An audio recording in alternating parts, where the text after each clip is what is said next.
Hello, Ivana. Thank you for coming in to my podcast. Hello. I really appreciate you being here. It's definitely an honor having you here. Thank you for your time and thank you for your uh, thank you for wanting me in your podcast. Absolutely, I think that all honor is definitely mine. But how's 2021? What's going on? Like I would probably say it's kind of shitty, like 2020, because of this new era of virus and new concept of living and working and everything. Last year was pretty hard because of the virus, and then I had some difficulties with the injury. And then I had one competition, then I stopped. Then I tried to come back, and we start training. And then the winter comes, and they took the sport hall where we train to use it for like a corona hospital. Hmm. So we needed to travel to Belgrade on a daily basis or be there and stay for training camps. That was for 3 months. And finally, after 2 years, when I should start with competition, I had two competitions, and I mean three competitions, like training competition, and 4 days before I should travel to Toronto European Indoor Championship, um, I got injured. So yeah, that was pretty hard. Hard start of 2021 because my idea going to Toronto was to defend my European title for fourth time. So so far not so good, but I'm looking forward to outdoor season. Yeah, I mean you had a very long career, and not just very long. You had a very long and very successful career. So there is a lot of medals, and I think it would take me quite a bit of time to just count all the medals and pronounce all the championships and years and all of that. So I mean, amazing career, and especially when something like that happen, when injuries come around, there is so many things that you can do, and in this certain situation, what is the something that you're doing right now to get back on the field? Yeah. So just to clear things out for the all the people who are watching and listening to us. Dino and I are friends for a long time. We train for how long together in Novi Sad? I was trying that to be a secret. I didn't want people to know that we are friends. Now you ruined my idea. No, it's really nice because I wanted to do this interview because the purpose of the interview and the whole idea of this is just to try to bring something out on other way, because usually when I do interview they're all the same. I speak with about medals, how I feel, and I want to bring out something more from this interview. So it's really nice to mention that you were my friend and my working colleague for a long time now, and we share Goran, our coach.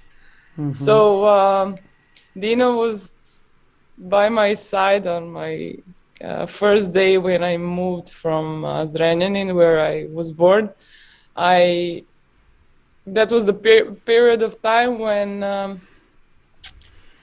I was almost 20 years old. During that time, I was World Junior Championship um, champion. I took second place. I was European silver medalist, and I train on the stadium where you don't have the right surface, so it was really hard to train on daily basis and just try to making some plans how you want to be the best long jumper in the world when you come into the senior days. So first thing I needed to change was my comfort zone, and I needed to move from my home city to Novi Sad. Mm-hmm. So yeah, that was pretty hard for me. I was finishing my high school, and I needed to change my whole life if I wanted the life I expect to achieve and bring to me. So I moved to Novi Sad, and there was Dino. So we spent a lot of quality times, and 4 years ago, Dino left to USA, and the only thing that I have from him uh, is this cup for coffee. It was a present for Tokyo Olympic Games 2020. So we have some hashtags that my team is using. So thank you, Dina. I enjoy my coffee every day. You're welcome. So back to the question. I forgot what you asked me. Yeah, I think I forgot now what I asked you. Oh no, I do remember. But first, thank you for that. I think that was cool that you mentioned that. You ruined now everything that I ask and everything that I say is gonna sound biased. It's point. You know, yeah, because now I know some stuff and it's like it's not fun. I should have like dig into those stuff. But it's okay now. Yeah, let's stick. Well, there go Let's there just goes stick. my preparation for this podcast. He just flew out of the door. I gotta do a freestyle now. Yeah, but yeah, the you step into question. new waters. What did you say? I said you step out into new waters, so you need to find a way to manage this. Yeah. It seems like. But the question that I asked you was when you were talking about injury this year, and I think that there is a lot of things that people don't realize when it comes to injuries, and especially when it comes to somebody who's been in a sport for so long, and especially on the level that you were on for so many years. People tend to look at the injuries as something that she's going to get better. She's just going to rest for a couple of days, but there is much more behind it. There is a whole different psychology that that is filled with so many stressors, because starting with your first medal you start developing your status in a community of track and field, and then every next medal you're strengthening or weakening that status of your own. And then by the time where you come to this situation where you already had being European champion for so many years, and now you want to defend that title and stay on the top, and then something like this happen. For you, this is not just the injury before European champion. For you, this is probably something more that comes with all those medals that you're carrying in your backpack every day. Is that something how you see it, or I'm just. Yeah, yeah. Like when you say you got injured, it's like it's gonna heal and it's gonna be fine. And but the all the work and all the mental preparation and all the things you did from minute to minute, hour to hour, day by day, month by month, it just seems so pointless because there's not a lot of things you can do in the moment when the injury occurs. So in those kind of moments, you want to be left alone, and you don't want to talk about people to people. You do not want to spend so many hours on the recovery, on treatments, on everything that is physically and mentally exhausting and boring, and it's hard. Just for me, I mean, it's physically you're gonna repair and it's gonna be fine in a couple of days, but mentally, when you go back to track, it's much harder to start all over again, because you know what you went through and how that ends. But luckily, I had just a few serious injuries during my long career, so that is good. But now, but now especially on this winter, I wanted to go to European Championship before Olympic Games, because I wanted to be the first woman in history who managed to have four um, medals in a row. I mean, gold medals in a row. So that was the quality task that I wanted for myself in Olympic year. Hmm. So yeah, that was a tough one, but it's 2 weeks now since the injury, and I'm starting. We're training in a couple of days, so I think I'm gonna be back on track in no time. But yeah, even though um,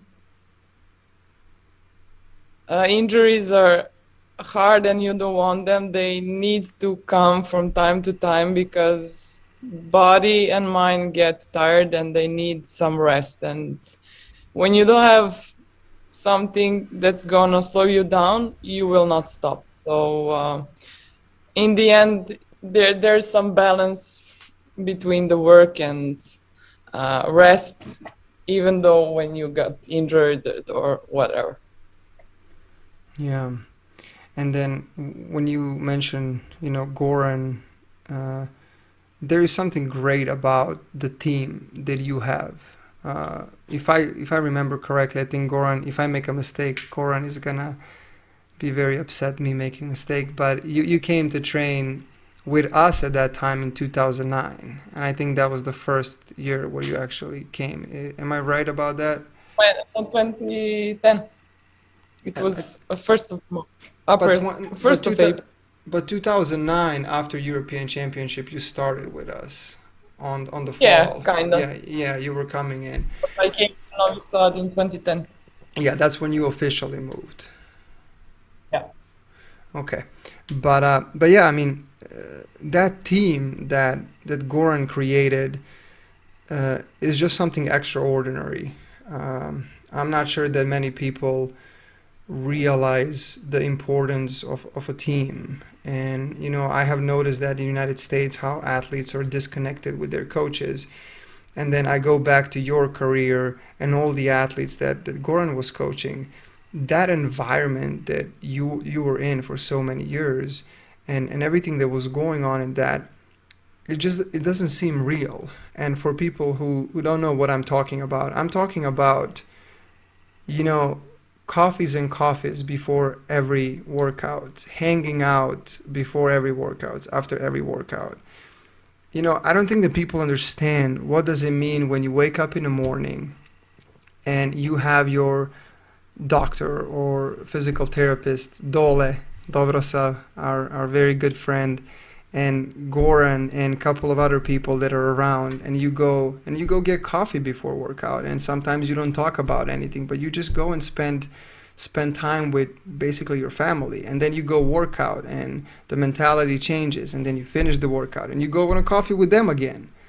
And it's like, what I notice is that the best years for you and for all of others that were part of that team were the ones when the team was so close. It just seemed unreal. I remember one year that when I came from United States, and man, I think you guys were drinking like 5 coffees a day. Like you guys were hanging out every single moment. I was like, I couldn't even manage to be with you guys all the time. Well, we're going in the morning, we're going after workout, we're going before workout, and I was like, dude, like, what has changed? But you guys seem all so happy, and I'm so glad that you are in such an environment, and then they have you, and you guys have each other, and vice versa, because it's just unreal. And I don't think that many people have that what you guys have. So I mean, it's just amazing. Yeah, I agree. I mean, um, I'm strong individual, and I started with track and field because I wanted to express myself and who I am and everything I have in me through sport. So my mom was athlete; she was sprinter and a long jumper. So I started to train with her coach during that time, and in one moment. I realized that I will never be a world champion if I stay in Zrenjanin and if I don't change anything drastically.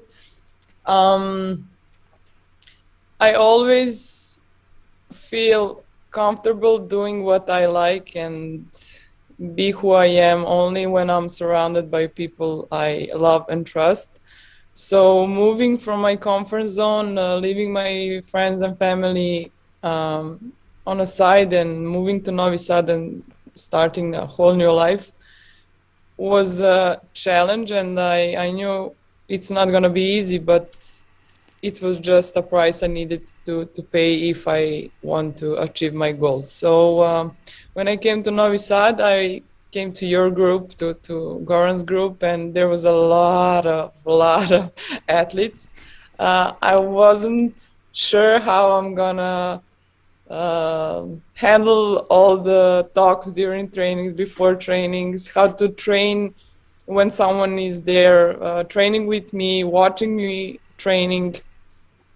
I feel really uncomfortable for a long time, but during all those years, I found my friends and I make my new family. So I think that I'm always mentioning when I go to competition, I win the medal. I never said that I achieved that medal because I don't feel like I'm the only one to blame because you need to that medal had a structure and coach, physio, PR, and training colleagues. They're all um, were involved in the making. So every work from every single one of them was crucial. If I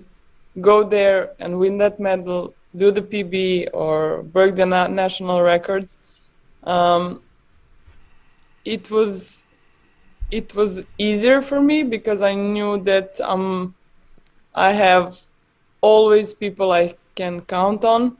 Uh, so I mean, still today they are my family, and if I start again, I think I will do it all the same.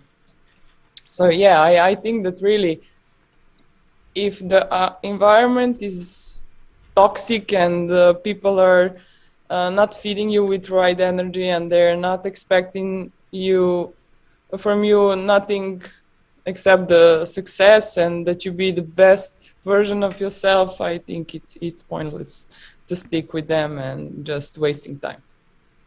And that's exactly what they do. I mean, Goran is he's a genius when it comes to sport, and especially track and field. And sorry, the reason why I think that is because he's so logical and so on point with just logical thinking that it's almost like he has a calculator in his brain, and then he just calculates, pluses of minuses of certain situation, and then creates a decision. I don't know, maybe that's just how I see him, but I'm pretty sure that he's there in definitely top five coaches in the world when it comes to track and field, because every athlete that he's touched, even those weak and without potential athletes who couldn't squat 40 kilos, when they were 16 years old, and he I made didn't want them. I didn't want to mention that because we are friends, but yeah, I think I remember. Yeah, Yeah. So we had if those moments. he was able to do that, then he definitely knows what he's doing. But yeah, I mean, and then back to Dobrosov and your doctor, and then Biljana. I mean, those are so many positive people that are surrounded with you every day. That is just, it's great to see you guys. Like I said, I'm gonna repeat it. I wish that the athletes have the opportunity to experience that feeling, which majority of them don't have that. Yeah. But yeah. So I mean, where did it all started? Like, how did you even thought about track and field? Like, what was that moment? Like, what happened? As I mentioned, my mom was an athlete. She was a long jumper and sprinter. So I was training karate with my older brother, and came the moment when he realized that he wanted to be a football player. So he went to football, and I didn't want to go on trainings alone. So I wanted to change something. Since I always organized some races in our street where I lived as a kid, I knew that I love to compete. I am fast, and I want to be the best. So I wanted to go to track and field, and I start training with 7 years. So yeah, it was big love from the start, and I remember I try with almost every single discipline, but I was fast, and I was light. I was skinny girl. I know you cannot believe it, but I was skinny.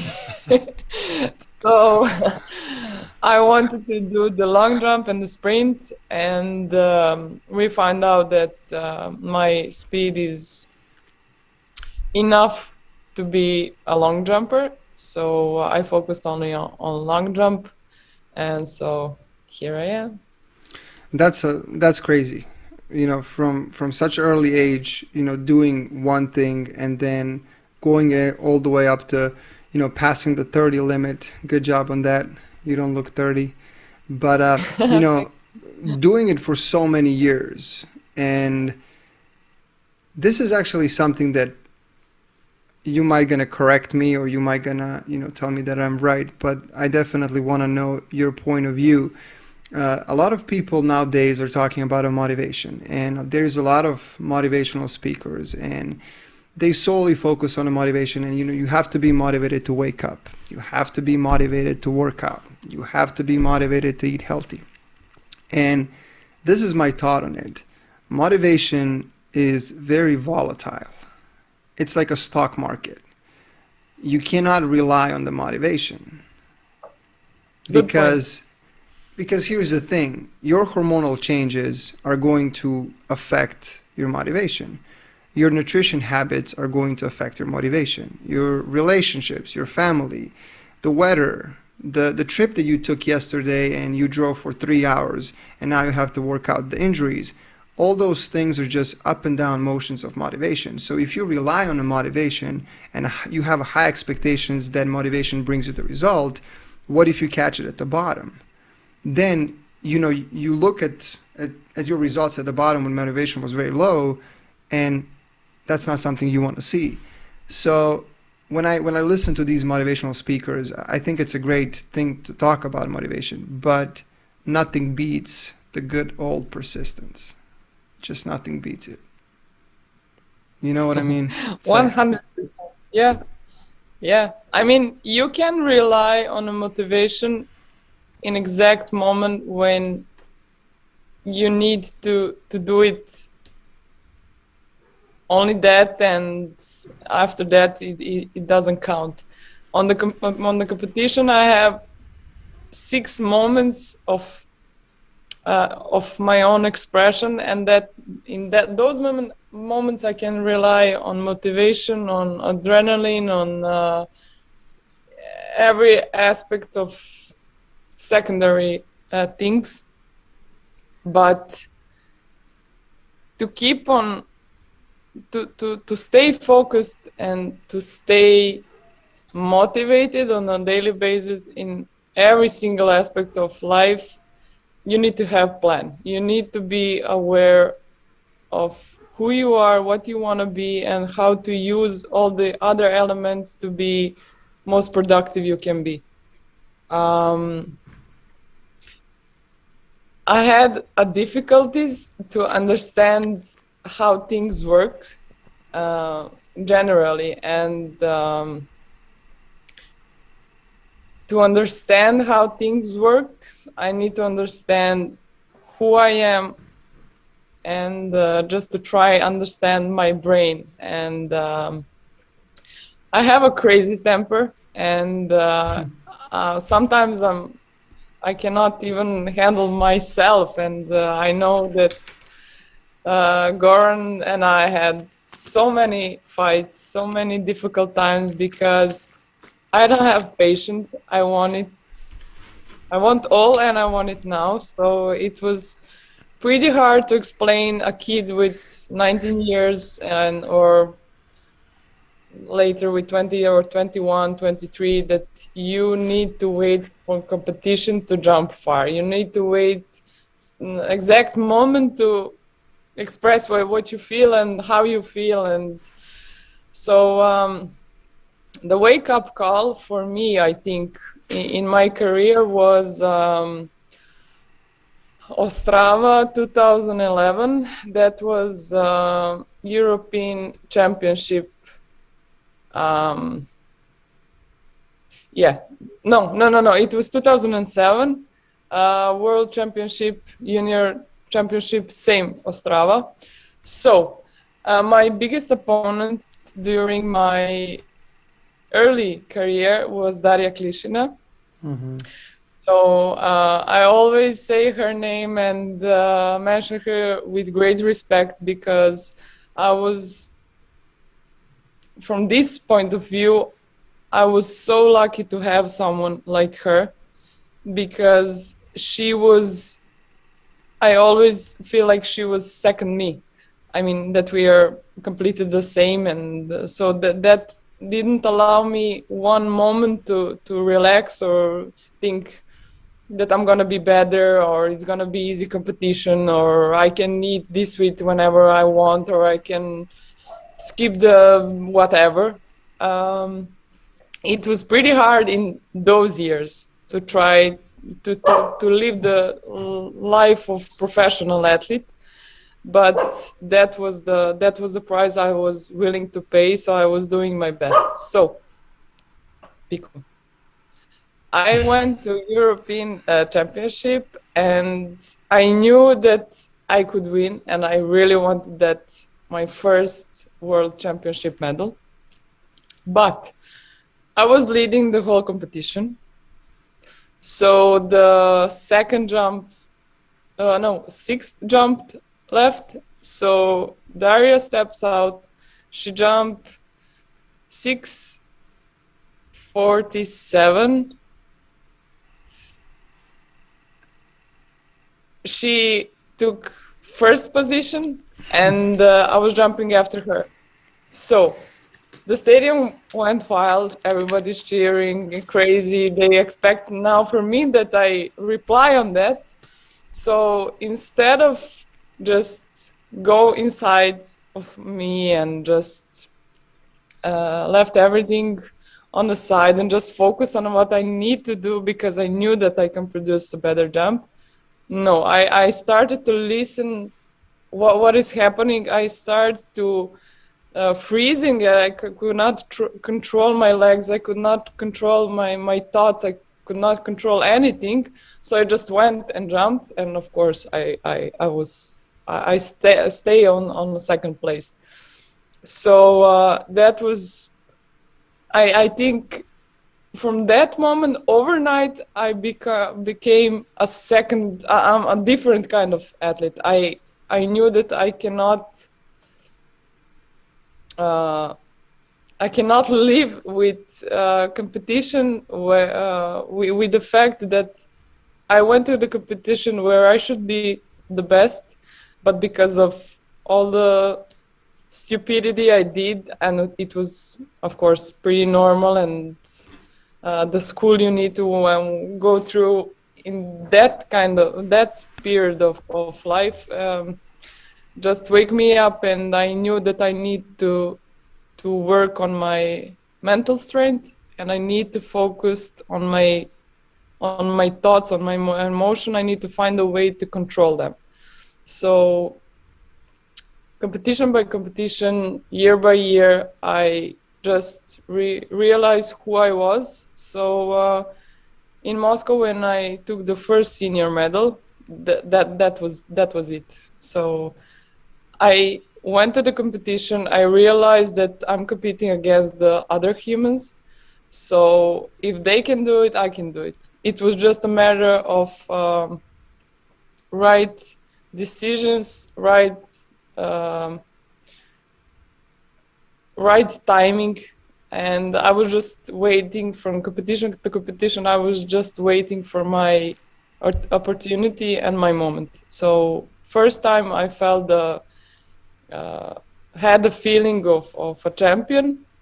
I just get addicted to that, and that lead me towards every single training and competition and everything I did, and I just wanted to repeat that over and over again. So that was a, I think, good decision I did on that time, and having a coach like Goran beside me just bring everything on a other level, because how I feel comfortable doing what I do the best, he's doing that same um, as a coach. So I think we had some turbulences on the beginning, because we took almost 2 years to find out what is good for me, what I can handle, how I can handle, and how I need to uh, train, and what I need to change. And it was really, really difficult. So, and when first time we won that medal, it was just like, okay, Ivana, you won the medal. You can relax now. You know that you know your status now. You can do it anytime, and you can repeat that. Let's just focus on things that need to be changes, that need to be better. So still now, almost 10 years uh, later, we still have work to do. So that's a good thing. And the reason why I'm still struggling here in track and field is that I don't feel like I did my maximum. And I feel obligation to myself to finish my career how I wanted. I wanted to finish as a champion, and I want to finish like, okay, this is I gave it all to a sport. I feel like I achieved my maximum, so I can retire. So hopefully, if I'll be fit and ready for these Olympic Games and maybe Belgrade 2022, I will say last goodbye words in after that competitions. Okay, yeah, because if you don't win a gold, then two things are gonna happen. I'm gonna take that mug back, and then I promise you, Okay. I'm gonna publish the picture. Okay, we got a deal. Yeah, I don't think you want people to see that picture. That's That's my last resort to get anything I want from you. That just makes straight. It's just some stupid face Yeah. photo with yeah, but it's yeah, Yeah. Oh yeah, it's you gotta expensive, but mention I will it. feel very embarrassed if you publish it. So yeah, I'll keep Yeah. that in mind. Yeah, keep that in mind. But something that you mentioned about that struggle with the 2 years when you were struggling with Goran and fighting out, what's going on with your training. Man, it just that's something that really, really frustrates me. Not that situation with you and him, but with the coaches that I see around, especially when it comes to Instagram gurus, and that's another topic. But there's so many coaches that I see them as a triangle effect. That's the best way to describe. You have this triangle, and at the bottom of the triangle, the line is the furthest, right? And then how you go towards the top, the space is narrowing, right? So they have a bunch of athletes, and that triangle is a planning program, right? So they all start, and then by let's say 4 or 5 years, just one succeeds. And that's, for example, a collegiate system. Majority of colleges works in that system. You come to the program, you have this straight line. You guys are all the same. Don't matter are you a Yeah. cheerleader or decathlete, you're most likely going to do a similar workout. And to me, that just blows my mind that people don't understand the importance of singularity. You have one body, you have one psychophysiological job to do. You have to develop psychophysiological part of that athlete, and you do it the same with everybody. You can't. It actually takes time. It takes much longer than people realize, because I can't come to you and give you a specific training, necessarily you, anybody, and expect to see the results in first or 2 years. I'm probably going to see results in the fourth or fifth or sixth year. And then when Goran talks about these things, I'm not sure that people are getting the whole thing when he says, okay, you have to be patient. You just have to wait.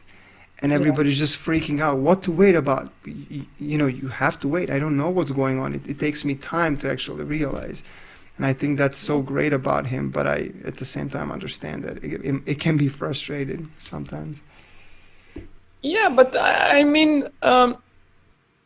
I am a witness of ruining a lot of potentials and young athletes led by wrong people, wrong coaches. Because I mean, the I think that the problem is that coaches don't have time because they are living from it. They are paying.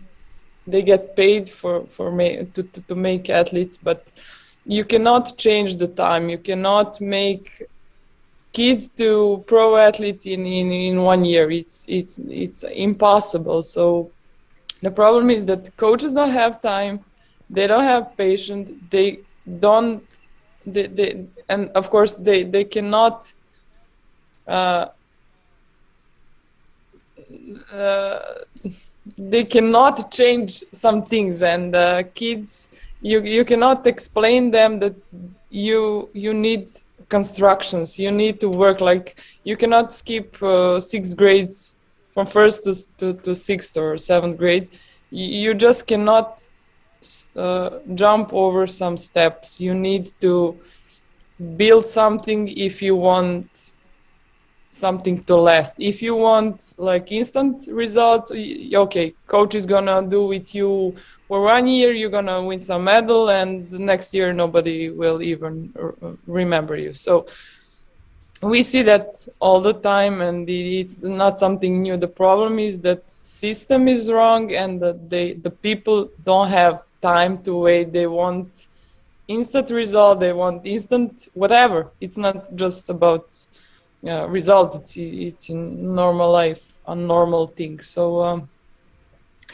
um, personally, I think that uh, I had the luck to work with Yanni, my first coach, for a long time. He was my second father, and he from 7 years when I started, he just always taught me to be patient. He said, you can be the best in the world, but you can be the best in the world when the time occurs and when the time is right. I cannot send you now, and it's just not how things works. So when someone explain you how the things work, and you talk and talk and talk and talk all over again, and you can, then you can sit down and explain to yourself that some things need time, and you always have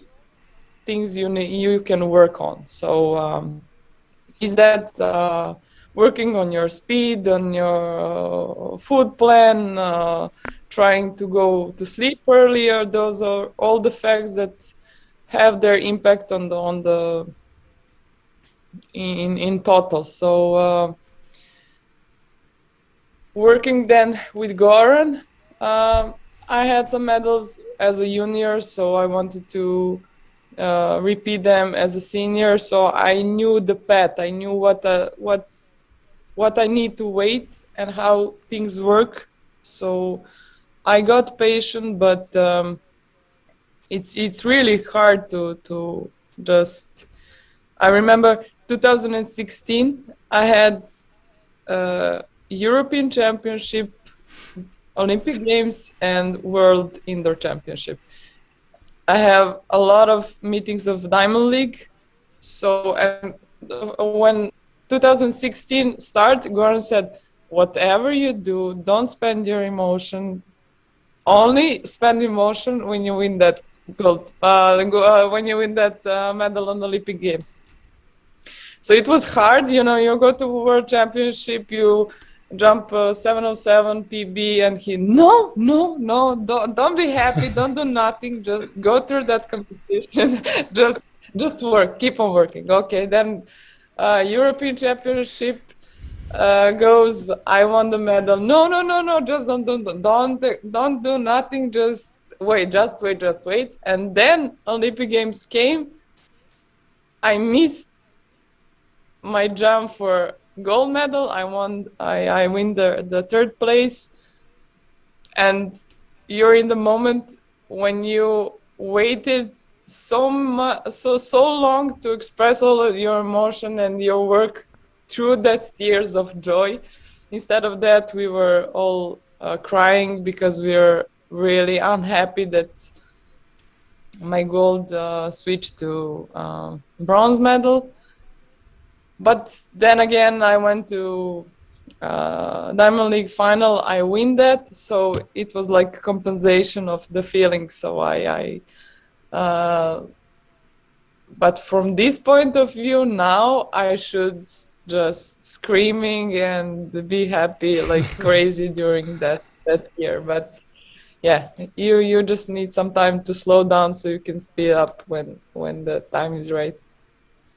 Yeah. What's a mindset when you come to Olympics, you get the third medal and you're not happy? I mean, you gotta be insane. Like it's just like I would really like to see at that moment like uh, uh, somebody who really understands the brain and take a picture of that brain and show me that craziness right there, just jiggling around your brain and just causing all those weird things that are going on, man. It's just like third Olympics, dude. Like you gotta be happy. You can't just. But I get it. I know, but you need to understand something. There are two kind of mindset. First one is, okay, you're going to Olympic Games and you're on your best shape and you can do whatever, and you do that, and the award for that is that you took a medal. So that was like, I mean, I I think I would be out of my mind if I went to Olympic Games. I did not expect. Maybe I can go to finals. Maybe something happens. You take the medals. Okay, that's one thing. But the second thing, if you're going to Olympic Games to win the gold medal, So Yeah. two totally different approaches. And so when you go to Olympic Games and you do not achieve your goal, you're not going to be happy. Uh, uh, my first Olympic Games were Beijing 2008. I went there as a junior world champion. So that was an award for my medal. So I act according. So I act like I went there just to see how the things work, how to see the top athletes face to face, just to see feel their pulse and just to see how everything works. So I went there, I finished like, I don't know, 30 or 31st. So that wasn't matter because I've been there, I saw how everything works, so I was happy. So next time, I did nothing. Next time, I went to London 2012 and I got into the finals. So that was really crazy because I had probably with the injuries that year, and I kind of thought that maybe I can go to finals, but I didn't realize when that happened that was a really really good thing. So for my mindset was okay. I'm better than the previous time, so it's going in the right direction. So logically, I could expect a medal next time, but only yeah, I went there 100% ready to win that gold medal, but plan was different. So I'm waiting for Tokyo to just use all my acknowledge of myself, of how thing works on a competition, and knowing my colleagues from a long jump pit. So I can, and of course, years and years in sport, I can use all of that in in in order to win that gold medal. Yeah, I think that you have all the requisites to get it. Now you just gotta do it. That's it. Just yeah. That's it. Just gotta do it. Can you imagine you have a conversation and it's like, "Oh, what are you gonna do? Go just do it. What? Win Olympic medal. That's it. Which one? Gold one." Yeah, yeah. It's like, yeah, it's easy it's easy for me to say that. But one thing that really interests me is, you know, for such a long career, a lot of things happen through your career. You know, you have medals, you have gold medals, you have silver medals, bronze medals, you have injuries, you have successes, failures. So many different things happen, and I'm not sure that people understand, and this is just my opinion, but like I said, I always want you to correct me, is that do those stressors stay no matter, even when you win a medal, you're still carrying a lot of stressors before that medal, and then once it happens, then you go to the next one and to the next one, and then 10 plus medals later, do those stressors that you picked up along the way, do they get wiped out every time you win a medal, or they actually stay and you carry them through your career? You know, the funny thing is when you win the medal or you get injured, it doesn't make, I mean, even though it sounds like stupid, but it's like almost the same because that is just one moment that is gonna pass either way. So when I win the medal, okay, I'm happy for a few minutes, and then okay, it's gonna be much harder to repeat all that and be better next time. When I get injured, okay, this is gonna pass, and I'm gonna recover, and I need to work again harder and harder to even repeat that or be better than the previous time.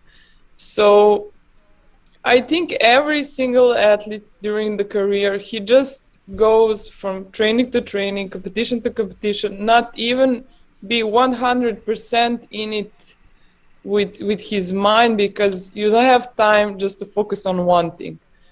This is in 2 weeks, this is in 3 months, and you always have something after that you need to focus with the same passion you focus on the things that uh, they are in the past.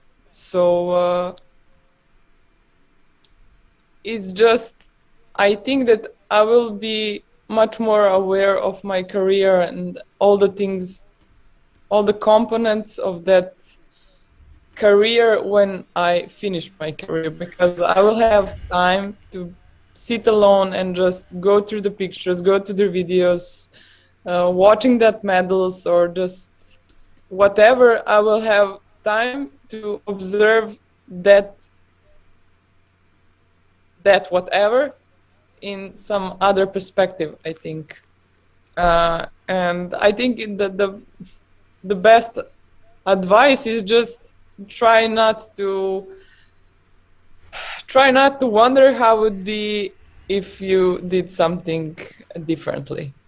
Yeah, I mean, sport as life has ups and downs, and I think that's the beauty of it, because you appreciate all the good things much more when you have your downs, and when you express things in a way you thought you will never do it, and you don't want to go through, but you go through, and you just realize that everything changes, and you just need to keep on finding things that feel you good. Yeah. What are we gonna do when we get old? I don't know. But I'm getting old, man. I come feel on, old. you look younger than you looked 10 years ago. Yeah, it's kind of funny. I don't usually give you compliments. Yeah, I mean, Uh, yeah. Last night I was thinking, should I say this or not? Dino is my friend for so long, because he's gonna say to your face whatever he wants to say, even though you're gonna be mad or whatever. He don't want to know how you feel. He need to say it. So last time he was in Serbia, we were sitting on stadium, I think, and he was scrolling his phone, watching some photos, and he said, "Ivana, when you were younger, you look so ugly. I don't know. I mean, look at you now. You look so different. You look good, man." Yeah, that's good. That's good. So I think that you can say that only to person you really love, and I mean, it's important to have friends like that. So Dino, thank you for being in my life so long time.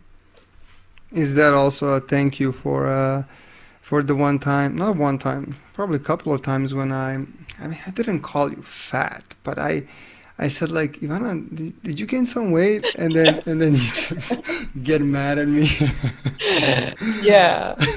Yeah, when Dino texts me, yo, bro, you look like TNT, that's a good sign. My food plan is perfect. But when Dino send me a text, Ivana, you look like, how you say, Topovsko Đule? Oh, you look like ooh, yeah, I don't know. That, yeah. Like TNT, Uh, but like fluffy TNT. a fluffy TNT, yeah. Then I know it's no good. The wrong direction. Go go through your food plan and just make some changes. Uh, But that was always so all the interesting fun. because so many people are afraid to tell you certain things in a face, and for some reason I just I Yeah, think that's actually where I gain credibility as your friend. I feel like that was the moment where you're like, okay, he's trustworthy. Like he's spitting out everything he thinks. Obviously, he doesn't care. Is he gonna hurt my Yeah, feelings or yeah, of not? course. You don't care if you're hurting my feelings. You just say it because some things need to be said. So, yeah, it's a good thing. But yeah, so I mean, I think something that I want to know, and you had such a long career that that I think your opinion matters to this. Like, what do you think about all those Instagram gurus that I famously call them, the ones that the booty builders, and all those girls and guys? Like, what's your view on all of that mainstream? Get your booty big and get your biceps bigs and all of that. Like, I don't know. Do you want my opinion on or not? But basically, Instagram is now a business, and every girl or young people are having problems with accepting their self, and they will change the whole view of their self and how the people react to them just for one like or comment or whatever. So it is, I think it's really big problem. I don't support that. And how I use Instagram is just like a channel to share my work with people who know me as an athlete, or my life seems interesting. I never do anything that is um, that is not part of who I am, what I usually do. I will not pretend that I'm whatever I'm not, because that way I can feel uncomfortable being me beside Instagram. So yeah, um, it's a business, and I understand a lot of people, a lot of companies are having profits from all that fake.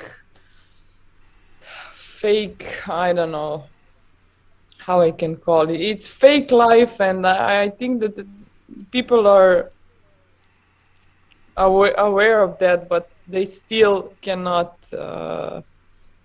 change anything. They don't want. They feel comfortable because someone is. They're getting reaction from other people's. I don't know. It's really. I don't know. I'm not good. I'm not the right person to speak about that, because I just don't like the whole system.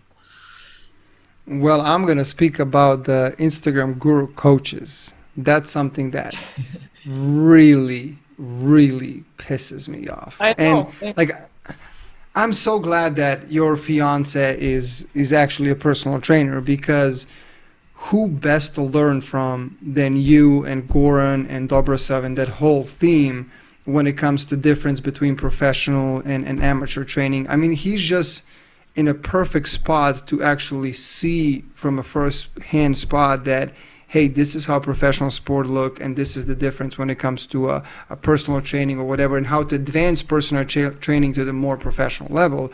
Because a lot of a lot of nowadays Instagram guru coaches, they're just so funny to me. And they do this nutrition, and they do this exercises, and there's so many of those exercises when I see them, is that it's like, what the hell are you guys doing? Like, where did you find Doesn't those have any kind exercises? of sense. Yeah. You know what I mean? But then, it's like, and then they write nutritional plan. Well, how do you know what exactly that person needs? Like, how did you come up with all of that? Did you look at the blood? Did you see maybe a high creatinine, a low creatinine, a bilirubin, a red blood cells, a white blood cells? Like, how is the kidney filtering the water? What's going on with the liver? What's a hormonal change? You don't know anything, but you're telling them that you're going to fix them by your nutritional plan and by the food. Dude, it's like, So it's come on. yeah, I know. I mean, as you mentioned Marco. Marco is my fiance. He first of all was my nutritionist. Hmm. So yeah, he could see the difference between the needs of pro athlete and just someone who likes to train and just taking care of his body and what he eats. So it was fun to see when you take the right things in right moment, how body reacts and what the responses are. So how training is important, the nutritionist and the right food, the plan is, I mean, the crucial. You cannot allow yourself to have to have um free time to eat whatever you like and eat what you want to eat. No, you need to just eat right things your body needs. So beside him, I learned a lot of about my hormonal status, about my needs, how body works, how I can use all the good stuff from the food to use it like a fuel for my body. So it was uh, it is still, we are still trying to do something new, and it's get when you see the result, you see how important that is. Is it much different than what you did before, like, 4 or 5 years ago, or in terms of, yeah, like your food and nutrition and diet, like how different is before and now when he's writing the plan and program and when you have somebody every day, putting you through that Yeah. Yeah, I mean, first of all, it's much easier because someone else is taking care of my plan, and personal chef. yes, no, I'm the chef, but he's writing all things down. Um, I mean, it's the funny thing is that there are not a lot of difference, but it's just the right combination and the exact moment when your body needs something. So when we realize what my body needs for the jumps and the sprint and generally for my sport, we just fix a little. We made just a few little changes, but that gave a right result because I feel good from the moment I wake up until the bedtime. I didn't have that falls with my energy. I don't feel sleepy. I can do trainings much better and longer. So it now it's just like perfect. If I realize how that important, I would find him 10 years ago. But luckily Yeah, he's now here. So yeah. he he's muscle guy, he's big. How do you get rid of all the girls chasing him? Do you just lock him in a gym in your house? What do you do with that? Now, luckily, I'm a muscle too, so I think that that that is the right thing. I think I don't. If you guys would get in a fight, I still put money on you that you're gonna beat his Of course, ass. of course. Even though he was a boxer, I have some tricks on my own. So yeah. Yeah, I wouldn't trust you. You are crazy. I have never met a professional athlete who is normal. And I then mean, and then a professional athlete on your level, that you can't be normal. You of course. just it's on another planet. Yeah. The craziness. So what's the plan for the future where, Olympic Games and then World Indoor Championships in Belgrade, and that's the final act? Well, I cannot say what final act will be because I cannot predict the future, but I want to stop in the moment when I feel it's right moment for that. If I, in those kind of moment, we can speak about motivation and do I have strength and do I want to proceed and do that again. I will see. I just rely on my instinct and how I feel, and whenever it comes, maybe it's gonna be this year, next year, in 5 years. I don't know. I just feel like although after all those medals and everything, I want to finish my career on the top. I don't want to stay in sports, struggling, competing with uh, girls who are 20 years younger than me. So it's like super crazy. I don't want to. I will stay in sport in some other form, but and not as a pro athlete. Yeah, well, you had an amazing career, and more than anything, you're an amazing human being. I don't think that a lot of people actually know you, who you really are, and You know. majority, 99 people, they don't. So I'm not gonna share the secrets, but you did some crazy stuff for people, and you helped a lot of people, and you always put yourself on the front line, even though you could be sitting back and just watching what's going on.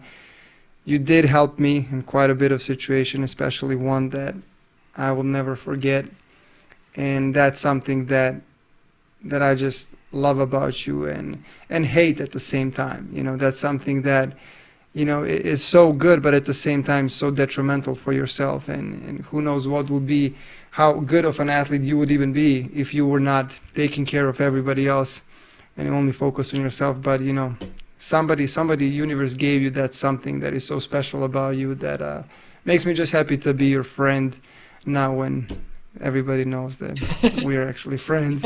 But yeah, so I came to the idea, and I know that this year was very hard for a lot of people, and because the idea of my podcast is that I want to get to the point where potentially my guest or I can inspire young people to overcome certain things or do something in their life. That's the ultimate goal.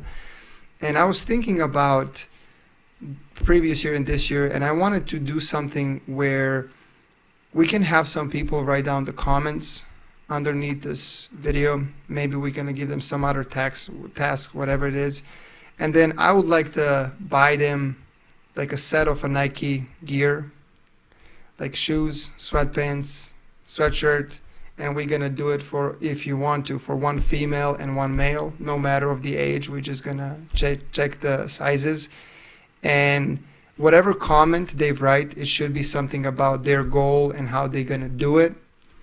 And whoever get chosen, then you're gonna pick that comment, and you can write them a note on how to do those things, sign it, and then we can pack those things together, and they're gonna have your personal advice on how do you think that they can achieve their goals, and we're gonna give them a small gift. So that's something that came to my mind. So if you're up for that, I'm all You for know, that. I am. I think that people can now realize why I accept this interview and why I can call you my friend, because you, whatever you do, you want that your act have a purpose. You want to be helpful for younger people. So yeah, I'm into whatever.